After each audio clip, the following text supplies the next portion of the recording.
AFP. Les secours iraniens s'activaient lundi en fin d'après-midi pour trouver d'éventuels survivants du tremblement de terre qui a frappé dimanche soir l'ouest de l'Iran et plusieurs régions irakiennes, faisant au moins 421 morts et des milliers de blessés. À l'approche du crépuscule, les autorités faisaient face au défi d'abriter et de nourrir des dizaines de milliers de personnes contraintes de coucher dehors, dans la fraîcheur, pour une deuxième nuit d'affilée. Selon les autorités iraniennes, les opérations de sauvetage sont pratiquement achevées. Le gouvernement a décrété une journée de deuil national mardi. L'essentiel des victimes de la catastrophe était dénombré en Iran, où le bilan toujours provisoire s'élevait vers 19h GMT à 413 morts et près de 7370 blessés, tous recensés dans la province de Kermanshah, limitrophe de l'Irak. Si le séisme a été fortement ressenti à Bagdad et dans de nombreuses provinces d'Irak, le bilan officiel du drame était de 8 morts et 336 blessés dans ce pays. Les besoins immédiats des gens cessent d'abord des tentes, de l'eau et de la nourriture, a déclaré à la télévision d'État iranienne le général Mohammad Ali Jafari, chef des gardiens de la Révolution, l'armée d'élite de la République islamique, lors d'une visite dans les zones sinistrées. Les immeubles construits récemment ont bien tenu, mais les anciennes maisons en terre ont été totalement détruites, a-t-il dit, ajoutant espérer que les opérations de déblaiement soient terminées avant la nuit. L'AFP, comme d'autres médias étrangers, n'a pas reçu l'autorisation de se rendre sur les lieux de la catastrophe lundi. Les vidéos ou photos diffusées par les médias iraniens montrent plusieurs ensembles d'immeubles d'habitation de construction récente ayant plutôt bien résisté. En revanche, les maisons basses ont subi d'importants dégâts.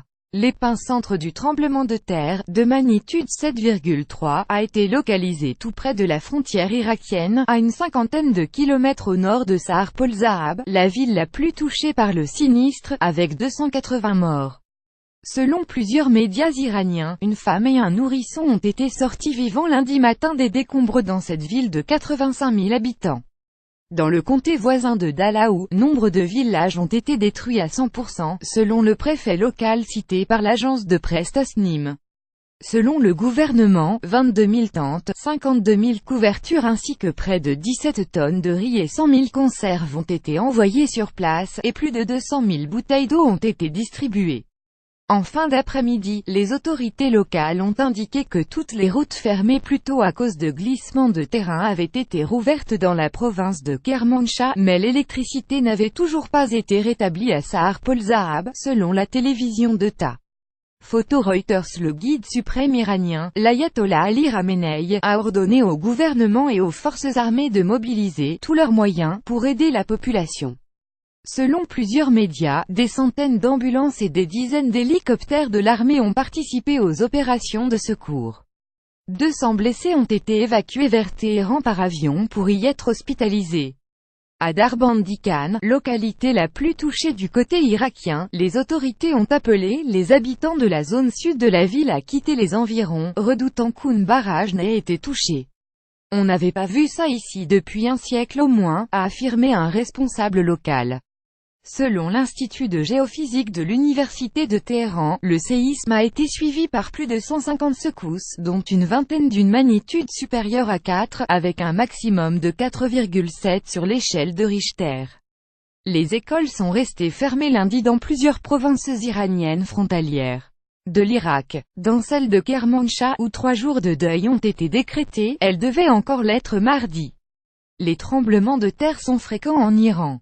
Le séisme de décembre 2003 31 000 morts, qui avait anéanti la ville historique de Bamsud, et celui de juin 1990, ayant fait 40 000 morts dans le nord du pays restent profondément gravés dans la mémoire collective. Cité par l'agence ISNA, un responsable des affaires culturelles de la province de Kermanshah a indiqué que 5 monuments historiques de la province avaient subi des dégâts mineurs. Il s'est réjoui que le site de Beïst a inscrit au patrimoine mondial de l'UNESCO pour ses vestiges remontant au 7e siècle av. JC n'est connu aucun dégât.